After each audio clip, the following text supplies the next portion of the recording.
வணக்கம் பொன்னியின் செல்வன் நேயர்களே, இது உங்கள் கதிர்வேலா சேனல். வரலாறு பேசும் இடம், சதி உயிர்ப்பெடுக்கும் களம். சோழர்களின் வீரமும் அரசியலின் இரகசியமும் உங்கள் முன் உயிர்ப்பெடுக்கப் போகிறது. ஒவ்வொரு கதையிலும் ஒரு இரகசியம், ஒவ்வொரு இரகசியத்திற்கும் ஒரு விலை. மறைக்கப்பட்ட சதி, ஒரு பேரரசின் ஆரம்பம். பொன்னியின் செல்வன் கதையின் ஆழம், உணர்ச்சியும் சதியும் கலந்து உங்கள் முன் உயிர்ப்பெடுக்கும் உங்கள் கதிர்வேலா சேனலில். பொன்னியின் செல்வன் தமிழ்நாட்டு சோழனின் லாஸ்ட் வீடியோவில் ஆழ்வார்க்கடியான் அந்த இரு மனிதர்களின் இரகசியத்தை அறிய அவர்களை பின்தொடர முடிவு செய்தான். திருப்புறம்பயத்தில் யார் கூடுகிறார்கள்? என்ன சதித்திட்டம்? அதை இப்போது இந்த வீடியோவில் பார்க்கலாம். அந்த இருள் நிறைந்த காட்டில் ஒரு இரகசிய சதி வெளிப்பட ஆரம்பித்தது. அந்த சதியின் மையத்தில் ஒரு பயங்கரமான பெயர். ஆழ்வார்க்கடியான் அவனை அழிக்க முடிவு செய்தார்கள். எபிசோட் 19, ரணகள ஆரண்யம். பழந்தமிழ் நாட்டில் ஒரு மரபு இருந்தது. போர்க்களத்தில் வீர மரணமடைந்த வீரர்களுக்காக நடுகள் எழுப்பும் மரபு. அந்த நடுகளின் மேல் ஒரு தெய்வத்தின் உருவத்தை நிறுவி அதை வழிபாட்டு இடமாக மாற்றினால் அதுதான் பள்ளிப்படை கோவில். அத்தகைய பள்ளிப்படை கோவில்கள் பல போர்களின் நினைவாக அமைக்கப்பட்டுள்ளன. உலக வரலாற்றையே மாற்றிய போர்கள், பானிபட் போர், பிளாசி போர், முதலாம் உலகப் போர், அவை எப்படி ஒரு உலகத்தின் திசையை மாற்றினவோ, நாட்டின் திசையை மாற்றினவோ, அதுபோல தமிழ்நாட்டின் மன்னர்களின் வரலாற்றையே மாற்றிய ஒரு மாபெரும் போர் திருப்பரம்புயம் அருகே நடந்தது. அந்த போரில் பல்லவ மன்னன் அபராஜிதவர்மனுக்கும் பாண்டியவர்மன் வரகுணவர்மனுக்கும் இடையே கடுமையான மோதல். வயது முதிர்ந்த விஜயாலய சோழனின் மகனான ஆதித்த சோழனும் பல்லவர்களுடன் இணைந்து அந்த போரில் கலந்து கொண்டார். அவர்களுடன் கங்க மன்னன் பிரதிவிபனும் கலந்து கொண்டார். ஆனால் போரின் நிலைமை பாண்டியர்களுக்கு சாதகமாக மாறி வெற்றியின் விளிம்பில் அவர்கள் இருந்தனர். இறுதி நாளுக்கு முந்தைய தினம் பல்லவ படைகள் பின்வாங்கியதால் சோழரும் பல்லரும் கங்க மன்னனும் சேர்ந்து போரிலிருந்து பின்வாங்கி கொள்ளிடத்தின் அருகே சென்று மறுசீரமைப்பு செய்யலாம் என்று திட்டமிட்டு கொண்டிருந்தனர். அந்த நேரத்தில் அந்த கூடாரத்திற்குள் ஒரு முதிர்ந்த சிங்கம் போல ஒருவர் நுழைந்தார். அவர் யார் தெரியுமா? அவர்தான் விஜயாலய சோழன். பின்வாங்குவது வீரனுக்கு அழகு அல்ல என்று கர்ஜித்த அவர் போருக்கு உடனே செல்ல வேண்டும் என்ற உறுதியை வெளிப்படுத்தினார். அவர் இப்போதே எனக்கு ஒரு யானை வேண்டும் என்று கேட்டார். யானைகள் அனைத்தும் போரில் அழிந்து விட்டன. அப்படியானால் ஒரு குதிரை கொடுங்கள் என்று கேட்டாள். அதற்கும் குதிரைப்படையும் அழிந்துவிட்டது என்று பதில் வந்தது. அப்போது அவர் கூறியது என்னது தெரியுமா? என்னை தூக்கிச் செல்ல 2 பலமான வீரர்கள் வேண்டும். அவர்கள் விழுந்தால் உடனே அடுத்தவர்கள் என்னை தூக்கிக் கொள்ள வேண்டும். நான் இப்போதே போர்க்களத்தை அடைய வேண்டும் என்று கூறினார் அந்த சிங்கம். அந்த முதிர்ந்த வயதிலும் சிங்கத்தின் சீற்றத்துடன் போர்க்களத்தில் முன்னேறிய விஜயாலய சோழன் இரு கைகளிலும் ஆயுதங்களை சுழற்றி கொண்டு கிருஷ்ணனின் சக்கராயுதம் போல தாக்கத் தொடங்கினார். அவரது வீரத்தைக் கண்டு பல பாண்டிய வீரர்கள் அங்கேயே உயிரிழந்தனர். மற்றவர்கள் பின்வாங்கத் தொடங்கினர். இந்த திடீர் மாற்றத்தை பார்த்த பல்லவ மன்னனும் ஆதித்த சோழனும் கங்க மன்னனும் மீண்டும் உற்சாகம் பெற்று முன்னேறி இறுதியில் பாண்டிய படைகளை முறியடைத்தது. அந்த போரில் வெற்றி பெற்றவர்கள் நம் சோழர்களும் பல்லவர்களும் கங்கை மன்னனும். ஆனால் அந்த வெற்றிக்கான விலை மிக உயர்ந்தது. கங்க மன்னர் பிரதிபீபனன் அந்த போரில் தன் இன்னுயிரை இழந்தார். அவரது நினைவாக அங்கே ஒரு பள்ளிப்படை எழுப்பப்பட்டது. அந்த போருக்கு பிறகு பல ஆண்டுகள் யாரும் அந்த இடத்திற்கு செல்ல துணியவில்லை. ஏனெனில் அங்கு சிதைந்த யானைகள், குதிரைகள், ரதங்கள் மற்றும் இரத்தம் கலந்த மண் அனைத்தும் சேர்ந்து ஒரு பயங்கரமான காட்சியை உருவாக்கியிருந்தது. காலம் கடந்தபோது அந்த இடம் அடர்ந்த காடாக மாறியது. ஓநாய்கள், நரிகள், ஆந்தைகள், காக்கைகள் ஆகியவை அங்கே குடியிருந்தன. அந்த பகுதிதான் ரணகள ஆரண்யமாக மாறியது. அந்த காட்டிற்குள் இருக்கும் பள்ளிப்படைக்கு அருகேதான் இடும்பன்காரியும் சோமன் சாம்பவனும் செல்லப்போவதாக முன்பு பேசிக்கொண்டிருந்தார்கள். ஆனால் அவர்களை விட முன்னதாகவே குறுக்கு வழியாகச் சென்று அந்த இடத்தை அடைந்தவர் நம் வீர வைஷ்ணவன் ஆழ்வார்க்கடியான் நம்பி. அவன் ஒரு மரத்தின் மீது ஏறி தன்னை முழுவதும் மறைத்து கொண்டு சுற்றியுள்ள ஒவ்வொரு அசைவையும் கவனித்து கொண்டிருந்தான். ஒரு நாளிகை, 2 நாளிகை, பல நாளிகை கடந்து காலம் மெதுவாக நகர்ந்தது. நடு இரவின் அமைதியை கிழித்து கொண்டு தூரத்தில் 2 மனிதர்கள் அந்த இடத்திற்கு வந்து பள்ளிப்படையை தாண்டி வெளிச்சத்தில் அமர்ந்தனர். அதற்கு பிறகு அங்கே மேலும் ஒரு 2 வந்து சேர்ந்தனர். நால்வரும் ஒன்றாக அமர்ந்து பேசத் தொடங்கினார்கள். ஆனால் அவர்களின் பேச்சு ஆழ்வார்க்கடியானின் காதில் தெளிவாக விழவில்லை. அந்த நேரத்தில் அவர்களில் ஒருவன் தன் கையில் இருந்த பையை கீழே கொட்டினான். அதிலிருந்து சோழ நாட்டு பொற்காசுகள் சிதறி விழுந்தன. அதை பார்த்தவுடன் அவன் கொடிய சிரிப்புடன், இந்த சோழ நாணயங்களை கொண்டே சோழ அரசை வீழ்த்தப் போகிறோம் என்று கூறினான். உடனே மற்றொருவன், ரவிதாசா, மெதுவாக பேசு என்று எச்சரித்தான். இந்த காட்டில் யார் கேட்கப் போகிறார்கள் என்றான் ரவிதாசன் நகைத்து கொண்டே.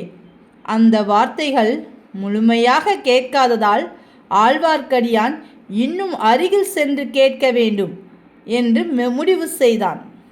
அவன் மெதுவாக மரத்திலிருந்து கீழே இறங்கத் தொடங்கினான்.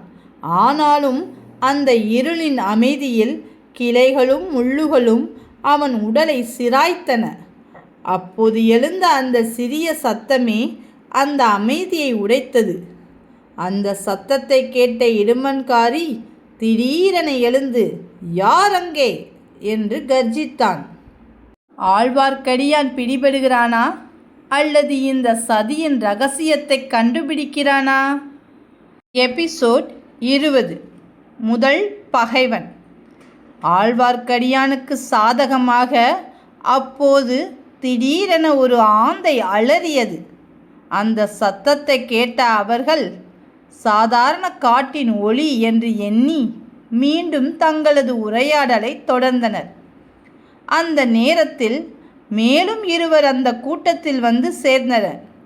அவர்களை பார்த்தவுடன் ரவிதாசன், ஏன் இவ்வளவு தாமதம் என்று சோமன் சாம்பவனை நோக்கி கேட்டான். அவர்கள் வேறு யாரும் அல்ல, ஓடக்கரையில் மீன் செய்கை செய்த இடும்பன்காரியும் சோமன் சாம்பவனும். அதற்கு அவன், இந்த காட்டில் நரிகளிடமிருந்து தப்பித்து வர வேண்டியிருந்தது, அதனால் தான் தாமதம் என்று பதிலளித்தான். அதற்கு மேலும், சிங்கமாவது தனியாக வரும், ஆனால் நரிகள் கூட்டமாகவே வரும், அதனால் தான் அவற்றை சமாளிப்பது மிகவும் கஷ்டம் என கூறினான். அதன் பிறகு ரவிதாசன் தனது குரலை சற்றே தாழ்த்தி பேசத் தொடங்கினான். சோழ நாட்டின் பொற்காசுகளும் தானியங்களும் நமக்கு தொடர்ந்து கிடைத்து கொண்டே இருக்கும் வரை நமது திட்டம் நிறைவேறுவதற்கு தாமதம் ஏற்படாது என்று அவன் கூறினான். மேலும் ஈழத்தில் இருக்கும் பகைவனையும் காஞ்சியில் இருக்கும் பகைவனையும் ஒரே நேரத்தில் தாக்க வேண்டும். ஒருவரை முதலில் தாக்கினால் மற்றொருவர் எச்சரிக்கையாகி விடுவான். அதனால் இருவரையும் ஒரே சமயத்தில் அழிக்க வேண்டும் என்று தன் திட்டத்தை வெளிப்படுத்தினான். யார் யார் ஈழத்திற்கு செல்லப் போகிறார்கள், யார் காஞ்சிக்கு செல்லப் போகிறார்கள்? அதற்கு பலரும் ஈழத்திற்கு செல்லவே விருப்பம் தெரிவித்தனர். ஆனால் ரவிதாசனோ, ஈழத்திற்கு செல்வது எளிதல்ல, கடலை கடக்க வேண்டும், அதனால் நீச்சல் தெரிந்திருக்க வேண்டும். அங்கே சென்றதும் அரசன் மகேந்திரவர்மனை சந்திக்க வேண்டும். சிங்கள மொழியும் நமக்கு தெரிந்திருக்க வேண்டும். இந்த இரண்டும் தெரிந்தவர்கள் மட்டுமே அந்த பணிக்கு செல்ல ஆயத்தமாக வேண்டும் என்று கடுமையான நிபந்தனையை வைத்தான். அதே நேரத்தில் ரவிதாசன் இடும்பன்காரியை நோக்கி, நீ கொண்டு வந்த செய்தி என்ன என்று கேட்டான். அதற்கு இடும்பன்காரியோ, மிக முக்கியமான செய்திதான் என்று தொடங்கி, நான் கடம்பூரில் பணியாளராக வேலை செய்து கொண்டிருந்தது நேற்று தான் பயனுள்ளதாக மாறியது. நேற்று இரவு நடந்த நள்ளிரவு கூட்டத்தில் பெரிய பழுவேட்டரையர் சோழ அரியணைக்கு உரியவர் மதுராந்தகர்தான் என்று அறிவித்தார். அங்கே இருந்தவர்களும் அதனை ஏற்றுக்கொண்டனர் என்று கூறினான். மதுராந்தகர் சம்மதிப்பாரா என்று சந்தேகம் எழுந்தபோது அவரை மூடுபள்ளக்கில் அழைத்து வந்த இரகசியத்தையும் வெளிப்படுத்தினார். அவரிடமிருந்தே சம்மதத்தையும் பெற்றனர். அதை கேட்ட ரவிதாசன், இந்த விஷயத்தை நீ எப்படி அறிந்தாய் என்று கேட்டான். அதற்கு இடும்பன்காரியோ, நான் தான் அங்கு காவலுக்கு நியமிக்கப்பட்டிருந்தேன். யாரும் அருகில் வராதபடி என்னை காவலுக்கு வைத்திருந்ததால் அவர்கள் பேசுவதையெல்லாம் நான் கவனமாக கேட்டுக்கொண்டிருந்தேன். பின்னர் அவர்கள் பேசியதை வேறு யாரும் கேட்கவில்லை என்று நினைத்தேன். ஆனால் கோட்டை மதில் மீது ஒருவன் ஒளிந்து கொண்டு கேட்டுக்கொண்டிருந்தான். அவனை பிடித்து ஒப்படைக்கலாம் என்று நினைத்தேன். ஆனால் அவன் நம்மவராக இருப்பாரோ என்று எண்ணிவிட்டேன். இன்று காலைதான் அது தவறு என்று புரிந்தது. அவன் என்னுடன் ஓடத்தில்தான் வந்தான். அவன் யாருக்காகவோ காத்திருக்கிறான் என்று எண்ணி நான் நமது இரகசிய சைகையை காட்டினேன். ஆனால் அவன் புரிந்து கொள்ளவில்லை. அப்போதுதான் அவன் நம் மனிதன் இல்லை என்று தெரிந்து கொண்டேன். அதை கேட்ட ரவிதாசன் கோபத்துடன், நீ மிகப்பெரிய தவறு செய்துள்ளாய் இடும்பன்காரி. நமது இரகசிய சைகையை முன்பின் அறியாதவரிடம் காட்டக்கூடாது என்று தெரியாதா என்று கடிந்து கொண்டான். அதன் பிறகு மிகவும் கடுமையான குரலில், நன் முதல் பகைவன் காஞ்சியில் இருப்பவன் அல்ல, ஈழத்தில் இருப்பவனும் அல்ல என்று சொல்லி ஒரு நொடிக்கு அமைதியாக நின்றான். அவன் கூறிய வார்த்தைகள் அந்த இருளையே நடுங்க வைத்தன. நம் முதல் பகைவன் யார் தெரியுமா? அவன் அந்த வீர வைஷ்ணவன் ஆழ்வார்க்கடியான்தான். அவன் ஒரு சாதாரண மனிதன் இல்லை, ஒரு பெரிய ஒற்றன். இதுவரை அவன் ஆதித்த கரிகாலனுக்காக வேலை செய்கிறான் என்று நினைத்திருந்தேன். ஆனால் இப்போது சந்தேகமோ அவன் பெரிய பிராட்டியின் செம்பியன் மாதேவியின் ஒற்றனாக இருக்கலாம் என்று. அவன் போடும் வைஷ்ணவ வேஷம் ஒரு வேஷம் மட்டுமே. அவனையும் அவனுடன் தொடர்புடையவர்களையும் கண்டால் தேலை கொல்வது போல, பாம்பை கொல்வது போல அழித்துவிட வேண்டும் என்று கடுமையாக உத்தரவிட்டான். அனைத்தையும் மரத்தின் நிழலில் பின்னால் மறைந்து கொண்டு கேட்டுக்கொண்டிருந்த ஆழ்வார்க்கடியானுக்கு உடல் முழுவதும் நடுக்கம் ஏற்பட்டது. அவன் மனதில் பதட்டமும் அதிர்ச்சியும் கலந்திருந்தது. திடீரென அவனுக்கு தும்மல் வேற வரத் தொடங்கியது. அதை அடக்க முயன்றாலும் முடியவில்லை. அந்த சத்தம் அந்த அமைதியில் தெளிவாக கேட்டுவிட்டது. என்ன சத்தம்? மரத்தின் அடியில் இருந்து வருகிறது. என்று ரவிதாசன் கூறி ஒருவனை அங்கு சென்று பார்க்க சொன்னான். ஒருவன் அவன் கையில் சுளுந்து ஏந்தி கொண்டு மெதுவாக மரத்திற்கு அருகே வந்தான். அந்த நேரத்தில் ஆழ்வார்க்கடியான் தன் மேலே தொங்கிக் கொண்டிருந்த வௌவாலை உடனே பிடித்து அருகில் அந்த மனிதனின் முகத்திற்கு நேராக வீசினான். அந்த மனிதன் திடீரென ஆ என்று கத்தி பின்வாங்கிவிட்டான். அந்த குழப்பத்தை பயன்படுத்தி ஆழ்வார்க்கடியான் அங்கிருந்து தப்பி ஓடிவிட்டான். அந்த கூட்டத்தில் இருந்தவர்கள் அனைவரும் பதறி மரத்திற்கு அருகே ஓடி வந்தபோது என்னை வௌவால் தாக்கிவிட்டது என்று அந்த மனிதன் கூறினான். இந்த சத்தங்கள் மட்டுமே தப்பித்து ஓடிக்கொண்டிருந்த ஆழ்வார்க்கடியான் காதில் ஒலித்து கொண்டே இருந்தன. ஆழ்வார்க்கடியான் இந்த சதியை வெளிச்சத்திற்கு கொண்டு வருவானா அல்லது இன்னும் பெரிய ஆபத்தாக மாறுமா? எபிசோட் 21. திரை சலசலத்தது. ஆழ்வார்க்கடியான் திருப்புறம்பயத்தை நோக்கி செல்லும் அதே நேரத்தில் இருவேறு பாதைகளில் மனதை செலுத்திவிட்டு குதிரையின் மீது சென்று கொண்டிருந்தான் வந்தியத்தேவன்.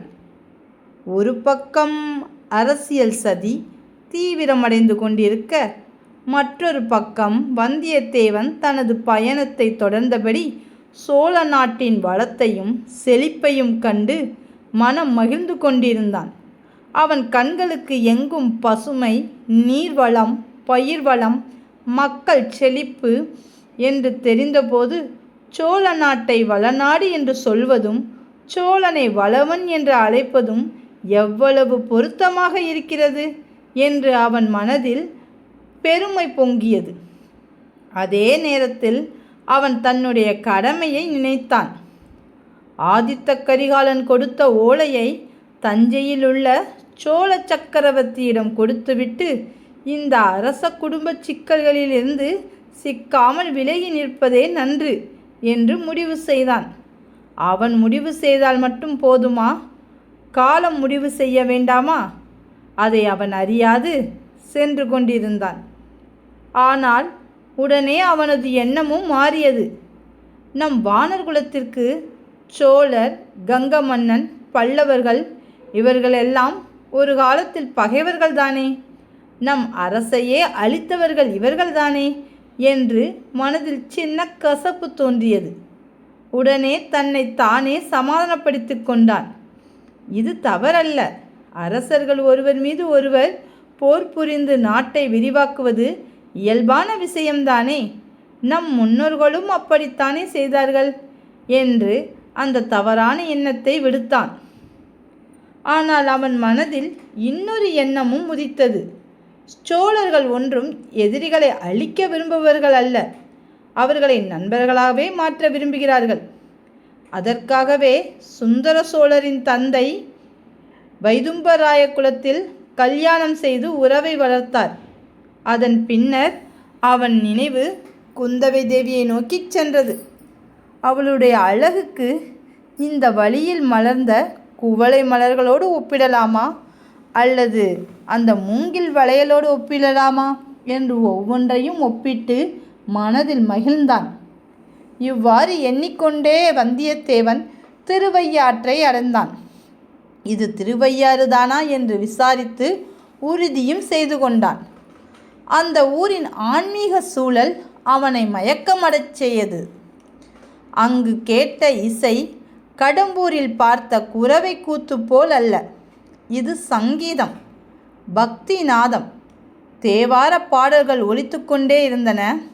வீடுகளில் பரதநாட்டியத்தின் அடிக்கோலும் ஒலி கேட்டுக்கொண்டே இருந்தது.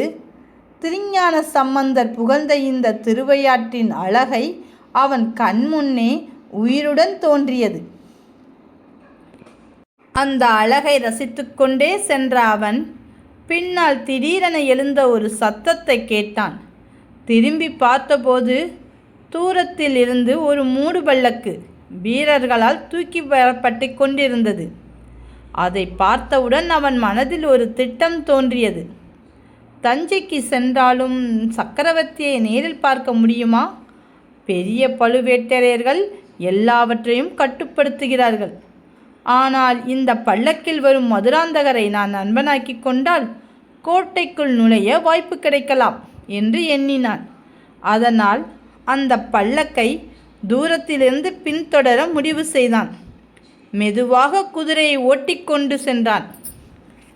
அந்த நேரத்தில் பல்லக்கு தூக்கும் வீரர்கள் அவனை கவனித்து, அதில் ஒருவன், "நீ ஏனப்பா எங்களை பின்தொடர்கிறாய்?"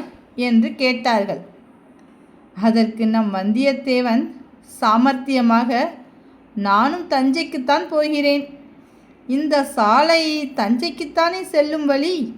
என்று கேட்டான். அதற்கு உடனே, "ஆமாம், இது தஞ்சைக்கு செல்லும் வழிதான். ஆனால் இந்த பாதை முக்கியமானவர்களுக்கு மட்டுமே, மற்றவர்களுக்கு வேறு வழி உள்ளது" என்று கூறினான். அதற்கு வந்தியத்தேவனுடனே, "அட, நானும் முக்கியமானவன்தானப்பா" என்று சிரித்தபடி பதிலளித்தான். அவர்கள் அவனை தலை முதல் கால் வரை பார்த்துவிட்டு ஒன்றும் பேசாமல் திரும்பிக் கொண்டான். அவன் மெதுவாக பல்லக்கிற்கு அருகே வந்தபோது ஒரு எண்ணம் அவன் மனதில் எழுந்தது. இந்த பல்லக்கிற்குள் ஒரு பெண் இல்லை, ஒரு ஆண் தான் இருக்கிறான்.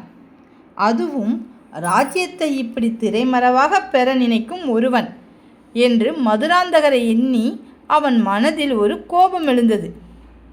வீரன் என்றால் வெளியில் வந்து ஆட்சி செய்ய வேண்டும். இப்படி பல்லக்குள் மறைந்து கிடப்பது வீரத்துக்கு அழகா என்று மதுராந்தகரை பற்றி அவன் உள்ளத்தில் அவமான உணர்வும் கோப உணர்வும் கொண்டான். அந்த கோபத்தின் உச்சத்தில் அவன் ஒரு துணிச்சலான முடிவை எடுத்தான். பல்லக்கிற்கு அருகில் வந்தவுடன் அவன் குதிரையை சற்றே தள்ளி பல்லக்கை தூக்கும் வீரர்களை தொட்டபடி செல்ல வைத்தான். அதற்கு பிறகு அவனே சத்தமாக, "மகாராஜா, மகாராஜா, என்னை காப்பாற்றுங்கள்! இந்த பல்லக்கு தூக்கிகள் என் குதிரையை தள்ளப்பாக்கிறார்கள்" என்று கூச்சலிட்டான். அந்த சத்தம் கேட்டவுடன் அந்த பல்லக்கின் உள்ளே இருந்த திரை மெதுவாக சலசலத்தது. அந்த பல்லக்கிற்குள் இருந்தவர் யார்? வந்தியத்தேவனின் துணிச்சல் அவனை எங்கு கொண்டு செல்லப் போகிறது? பனைமரச் சின்னம் பொறிக்கப்பட்ட அந்த பல்லக்கின் திரை மெதுவாக விலகிய அந்த ஒரு கணம் காற்றே நின்றது போல, காலமே மெதுவாக நகர்ந்தது போல ஒரு அசாதாரணமான அமைதி அந்த இடத்தை மூடியது. பட்டுத்திரையின் பின்னால் தெரிந்த அந்த பொன்னிற கைகள் அதை கண்டவுடன் எந்த யோசனையும் இல்லாமல் தன் உள்ளுணர்ச்சியின் உந்துதலால் வந்தியத்தேவன் குதிரையின் மேலிருந்து கீழே தாவி, "இளவரசே" என்று அழைத்தான். ஆனால் அவன் குரல் முடிவடையும் முன்பே அவன் கண்கள் உண்மையை கண்டுவிட்டன. அவன் எதிரில் இருந்தது ஒரு இளவரசன் அல்ல, அரசியலையும் ஆண்களையும் பேரரசுகளையும் கூட தன் அழகால் கட்டுப்படுத்தும் பழுவூர் இளையராணி நந்தினி. அந்த ஒரு நொடி அவன் நாக்கு தடுமாறியது, வார்த்தைகள் சிதறின, அவன் மனம் குழம்பியது. "தங்களின் குதிரை என் பல்லக்கை இடித்துவிட்டது" என்று சொற்களை சேர்க்க முடியாமல் அவன் உளறி கொட்டினான். அந்த இடத்தை சேர்ந்த சூழ்ந்திருந்த வீரர்கள் ஒரே வேகத்தில் அவனை வளையமிட்டு நின்றனர். ஆனால் இளையராணியின் கை சைகையால் அவன் கோபத்தை உடனே அடக்கியது. அந்த கை சைகை அதிகாரம் என்ன என்பதை சுட்டி காட்டும் ஒரு சின்னம். வந்தியத்தேவன் பேசிக்கொண்டிருந்தான். ஆனால் அவன் சொன்ன வார்த்தைகள் அவனுக்கே கேட்கவில்லை. ஏனெனில் அவன் கண்கள் பார்த்து கொண்டிருந்தது முழு நிலவையும் ஒளியையும் வெல்லக்கூடிய சிரிப்பில் 1000 உயிர்களை மயக்கக்கூடிய ஒரு பார்வையில் பேரரசுகளை சிதைக்கக்கூடிய ஒரு மந்திர முகம். அந்த மந்திர முகத்தை பார்த்தபோது பெரிய பழுவேட்டரையர் போன்ற பெரிய வீரர்கள் ஏன் இவரிடம் மயங்கினார்கள் என்பது அவனுக்கே தெளிவான உண்மையாக மாறியது. ஏன் பல்லக்கை நிறுத்தினாய் என்ற அந்த சத்தம் ராணியின் கட்டளையாக மட்டும் இல்லாமல் ஒரு மர்மத்தின் கதவை திறக்கும் சாவியாகவும் இருந்தது. அந்த நேரத்தில் வந்தியத்தேவன் தன் உயிரை காப்பாற்றவும் அவளுடன் பேசவும் ஒரே நேரத்தில் வழி தேடினான். அவன் மூளையில் ஒரு மின்னல் வெட்டியது. திடீரென ஒரு பெயரை சொன்னான். ஆழ்வார்க்கடியான் நம்பி. அவர்தான் தங்களை சந்திக்க என்னை அனுப்பினார் என்று கூறினான். அந்த பெயர் ஒரு சாதாரண பெயர் இல்லை, இரகசியத்தின் நிழல். அந்த பெயரை கேட்டவுடன் நந்தினியின் கண்களில் மின்னல் போல பயம் தெரிந்தது. ஆனால் அடுத்த கணமே அந்த பயம் மறைந்து மீண்டும் ராணியாக மாறினாள். சாலையிலிருந்து பேச வேண்டாம், அரண்மனைக்கு வா, பேசிக்கொள்ளலாம் நிதானமாக என்று கூறினாள். அதற்கு ராணி அவர்களே, கோட்டைக்குள் நான் வருவதற்கு அனுமதி இல்லை என்று கூறினான். உடனே பழுவூர் இளையராணியோ தன் அருகில் இருந்த பட்டு துணிப்பையிலிருந்து ஒரு தந்த முத்திர மோதிரத்தை எடுத்தாள். அது அதிகாரத்தின் சின்னம், பனைமரச் சின்னம், அபாயத்திற்கான அழைப்பு. பின் ராணி அவர்களோ, என்னை பின்தொடர வேண்டாம், அபாயம் உனக்கே, அரண்மனையில் சந்திக்கலாம். இது கோட்டைக்குள்ளும் அரண்மனைக்குள்ளும் உன்னை நுழையவிடும் சின்னம் என்று கூறினார். சில நேரம் கழித்து அவனும் தன் பயணத்தை தொடர்ந்தான். அவன் மனமோ இன்னும் அந்த முகத்திலே சிக்கிக்கொண்டது. தஞ்சையின் கோட்டையின் வாசல் அருகே வந்தபோது ஒரு விசித்திரமான காட்சி அவனை எதிர்கொண்டது. மக்கள் எல்லோரும் ஒரு மரியாதையாக அல்லது பயமாக கலந்த அமைதியுடன் ஓரமாக நின்று கொண்டிருந்தனர். மக்களோடு மக்களாக அவனும் குதிரையின் மீது நின்று கொண்டிருந்தான். கோட்டையைச் சுற்றி பூக்கடைகள், பழக்கடைகள், மளிகை கடைகள், பலவித வண்ண வண்ண கடைகளெல்லாம் இருந்தன. அக்காலத்தில் சோழ நாட்டின் தலைநகராக இருந்த தஞ்சையின் நகரை பார்க்க மிக்க ஆவலாக இருந்தது அவனுக்கு. கோட்டையின் வெளிப்புறத்தில் பலவிதமான கடைகளும் தெருக்களும் பெருமக்களும் கூடியிருந்தன. வியாபாரம் நன்றாகவே நடந்து கொண்டிருந்தன. அதையெல்லாம் பார்க்க மிக்க ஆவலாக இருந்தாலும் தனக்கு இப்பொழுது வந்த காரியம்தான் முக்கியம் என்று வந்தியத்தேவன் குதிரையை செலுத்தி கொண்டு கோட்டையின் ஓரத்தில் வந்து நின்றான். அப்போது அவனுக்கு பின்னால் பூக்களின் மனம் வீசியது. திரும்பி பார்த்தால் அங்கே ஒரு இளைஞன் கை நிறைய பூக்கூடைகளை வைத்துக்கொண்டு நின்றிருந்தான். தம்பி, ஏன் கோட்டைக்குள் அனுமதிக்கவில்லை? எல்லோரும் ஏன் ஓரமாக நிற்கிறீர்கள் என்று கேட்டான் வந்தியத்தேவன். தாங்களும் குதிரையை விட்டு கீழே இறங்கி நில்லுங்கள், இதுவே உங்களுக்கு நல்லது என்று கூறினான் பூக்கார இளைஞன்.